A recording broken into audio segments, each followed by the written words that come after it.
The first round of the Underground Death Tournament pitted Rekka's Team Hokage against the dreaded Team Ku from the north. Now that Team Hokage has 1 win and 1 tie under their belts, it looks like Fuko has her work cut out for her as she squares off against the vicious and brutal Fujimaru.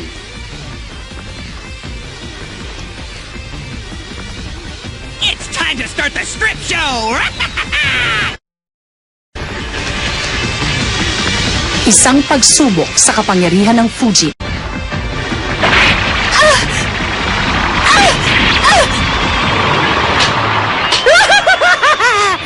Tingnan mo nga naman, may nasisilip na ako. Ang galing ko. Ito bang nawawala sa'yo? Wala kang karapatan para ipakita sa maraming taong aking katawan dahil hindi naman to board show! Ira, huminahon ka! Pabayaan mo na siya! Yan talagang gusto niya mangyari! Ang uminit ang ulo mo! Alam ko yun, Rekka! Kalmado naman ako eh! At kung dahil lang dito magagalit na ako! No! Hindi pa ako mature eh! Parang ngayon pa lang ay malapit na tayo sa isa't isa.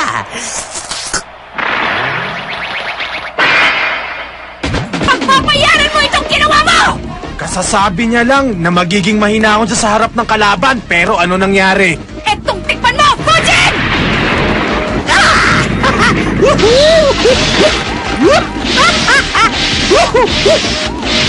Nakakaya niyang iwasan ang aking hangin! Ako ang pinakamabilis sa aming pangkat! Hindi ako maabutan ng iyong hangin! Ang bilis!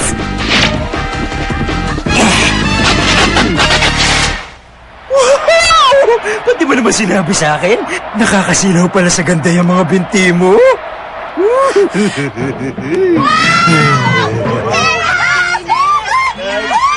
Ate Ira! Hoy, baliw! Alam mo ba pwede ka makasuhan yan? Ira! Ira! Huwag kang papatalo! Ira ko! Bakit inuubaran niya ng ganyan si Ira? Yeah, you both seem really broken up about it. Here, take these. Huh? Oh, thanks. Dahil sa ginawa mo, ginalit mo ako ng gusto. Magsisisi ka ngayon! Kung sa palagay mo ay mabilis ka, wala ka nang magagawa sa ilalabas ko ito! Ang kristal na yun. Ang Chumi yun, hindi ba? Malamang. Yun ang sandata ni Chunimaru. Balak ba niyang gamitin ang Onis Chume? Itaga mo yan sa bato. Ngayon itong Fujin plus Honest Chumi equals ito ang aking lihim na sandata! Ha?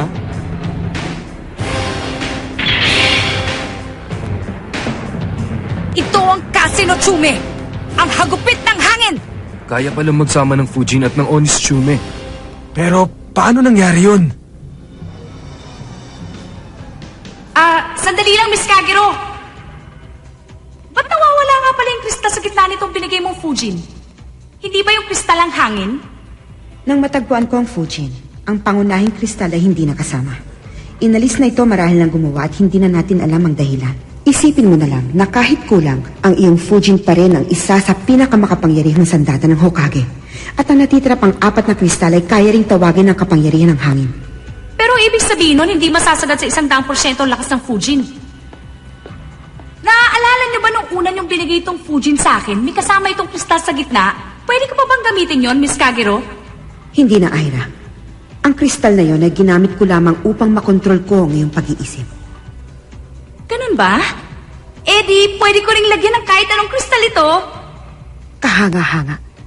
Noon pa man ay napag-alamanan niya ang potensyal na kapangyarihan ng Fujin.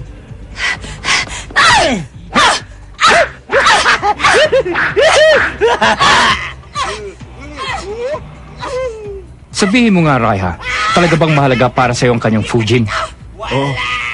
Isa ito sa mga pinakamalakas at pinakamakapangyarihan sandata ng Hokage na nagtataglay ng iba't ibang kapangyarihan, ang Fujin. At habang ginagamit niya ito sa iba't ibang paraan, natututo rin siya ng iba't ibang kakayahan. Subalit,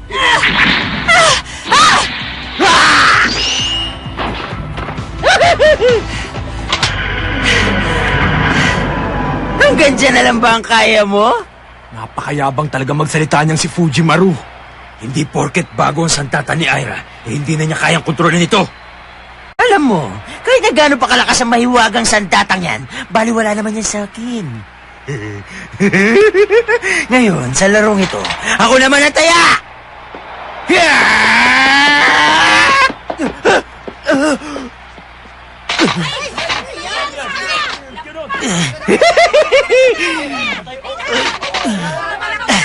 Ano ba ito nangyayari sa akin? Ang mga binti ko!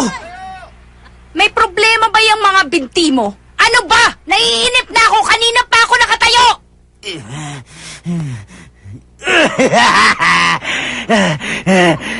Walang pakiramdam ang mga binti ko.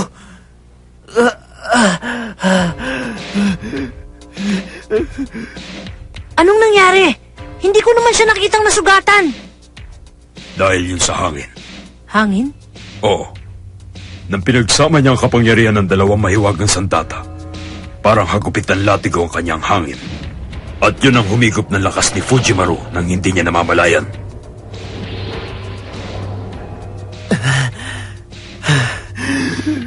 Aira, tapusin mo na yung hambog na yan!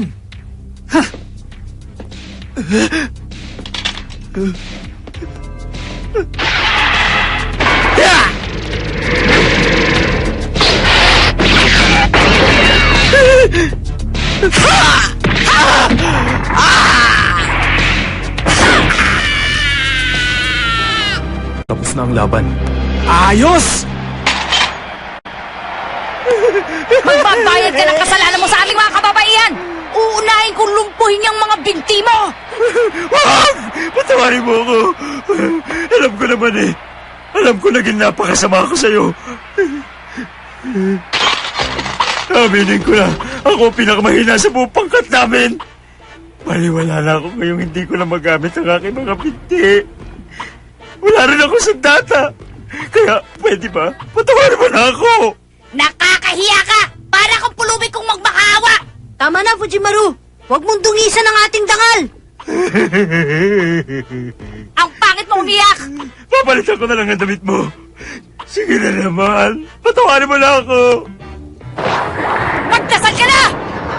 Nagawa ko ang lahat ng yun dahil kamukha mo ang supermodel ko, Shota!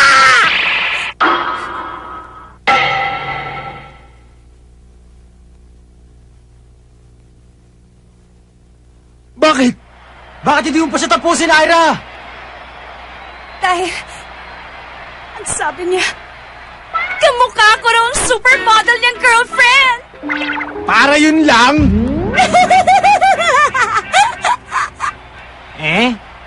Kaya naman pala, kamukha ko ba siyang talaga?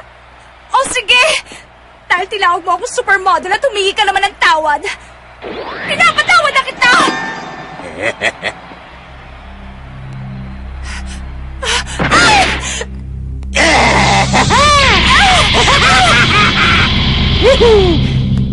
Aira!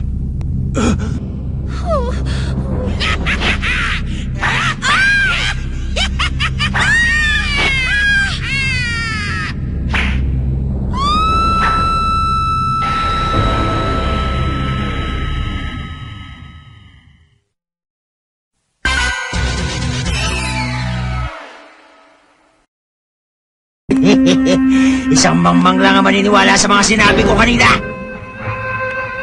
Hindi pa ako nasisira ng bait para tawagin ka supermodel. Sukang-suka nga ako sa kapangitan mo eh. Walang problema. Nasaktan ko ba ang damdamin mo? Bakit? Wala kang kasing sama! Yan ang pagkakamali mo eh. Minsan nga lang ako humingi ng awa sa'yo. Pinatawad mo naman ako kagad. Ang sweet-sweet mo naman. Pero sa palagay mo ba, magtatagal ka pa sa paligsang to? Habang ganyan ang pinapakita mo sa kalaban? Ha? Isa kang hangal! Magpapayad ka! May mga tao pa palang katulad mo. Magsisinungaling ako at mandaraya para lang manalo. Hindi ako katulad nyo na sobrang lambot ng puso. Gagawin ko ang kahit na ano kung kinakailangan. Anong sabi niya? Fujimaru, Totoo naman, di ba? Kahit sino pinapatulang ko. Wala akong pakialam kahit na bata pa ito, kaya babae. Kaya ko silang tapusin. Alam mo, sinabi mo lang isang bagay na hindi ko mapapatawad. May mga nakilala na rin ako na katulad mo kung mag-isip. Sina Corey, si Gideon. Hindi na dapat kayo pinagtatagal sa mundo. Hindi dapat patawarin. Tingnan natin kung kaya mo pa lumaban. Ira, wag!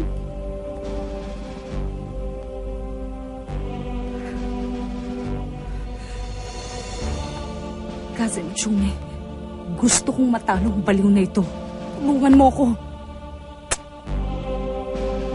Ngayon na!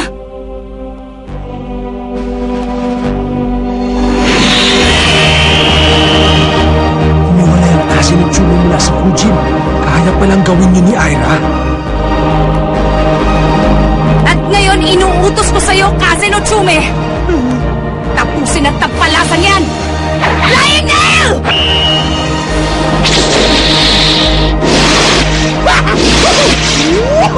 Madali niyong naiwasan ng tatlo. Naloko na!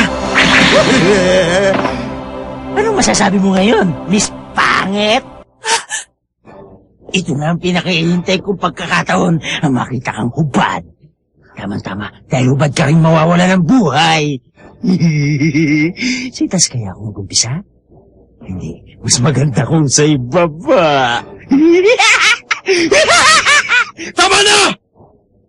Ira! Unti-untiin ko para lalo akong masiyahan! Ngayon naman, sa ibaba!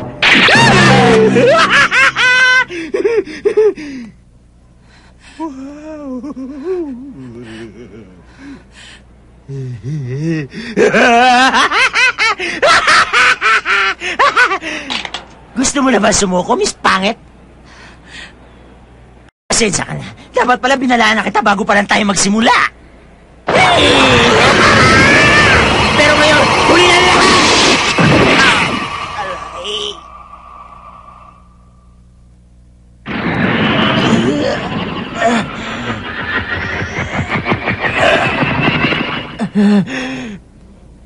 Yan ang kasi na Chume. Pasensya ka na. Dapat pala binalaan kita. Nakalimutan kong sabihin na ang Casino Chume, kinokontrol ko pa rin. Ang Fuji na kinokontrol ni Ira ang lumikha ng airstream na siyang nagpapalipad sa Onis Chume. Magaling ang ginawa niya. Pinahanga mo ko, Ira. Malayo na rin ang narating mo kasama ang iyong Fujin. Patawarin mo na ako, Miss Ira. Pinagsisisihan ko na lahat ng ginawa ko. Hindi na ako magsisinungaling sa'yo. Maawa ka na sa akin. Sa lahat ng ayaw ko, ay ang taong sinungaling. Totoo na to ngayon. Hindi na ako makakalaban pa sa'yo. Baka mamatay na ako pag hindi nagapan ang makasugat ko to.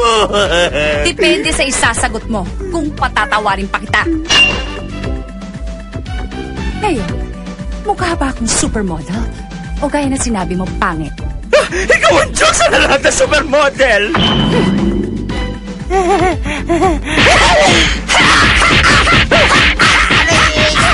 Sa lahat ng ayaw ko ay nagsisinungaling!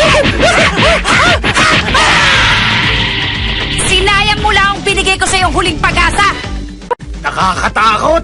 Huwag na nating tatawagin pangit si Ira. Tinatanggal ko na sa bokabularyo ko ang salitang yan. Ang nagwagi! Hokage Team Ira Kirisawa!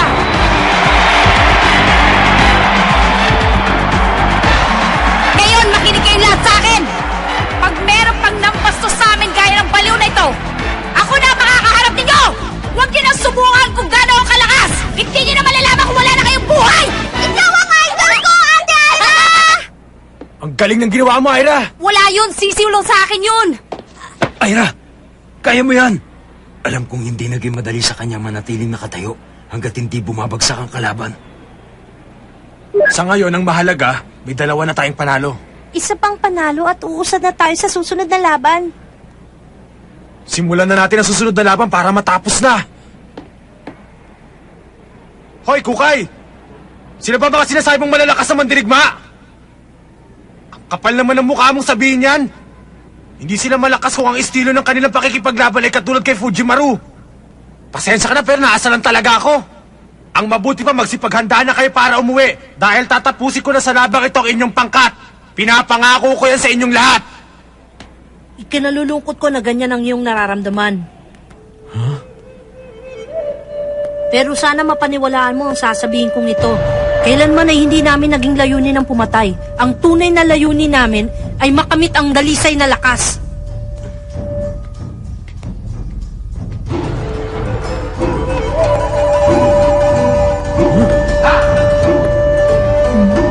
Teka, saan pupunta yun? Saicho!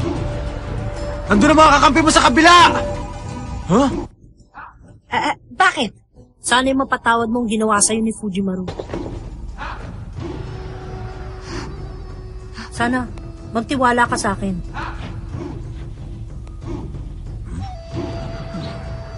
Ang aming pangkat ay hindi lahat kinakatawa ng mga katulad ni Fujimaru.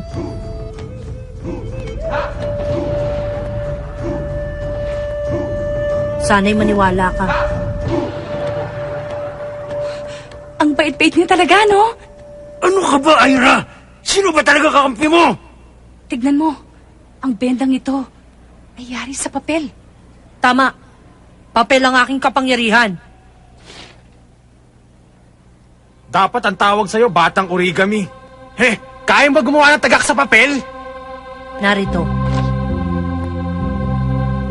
Bilis naman.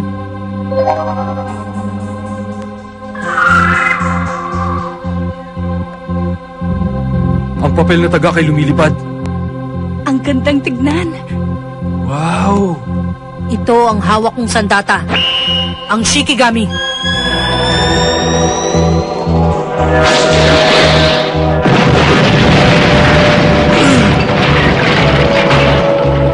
Ang bangis na! Hindi ba yan si Sancho? Ang pumatay sa 1,000 mandirigma? Oo, tama. Isa siyang mahusay na mandirigmang sumasabay sa galing ni Kukay. Ano? Simulan na natin ngayon ang labang ito.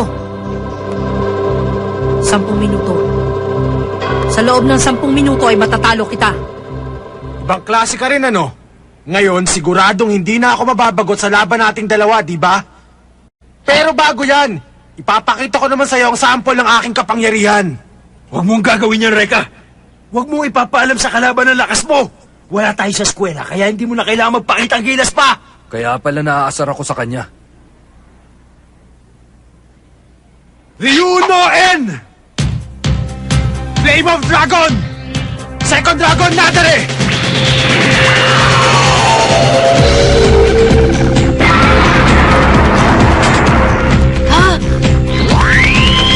Nadaretan and Fireball!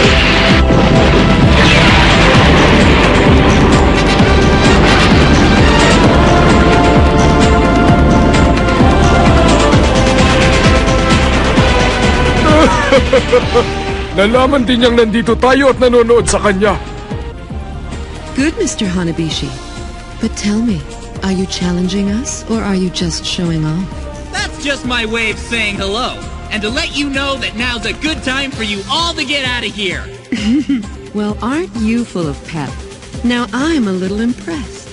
But against Saicho, you know you don't stand a chance.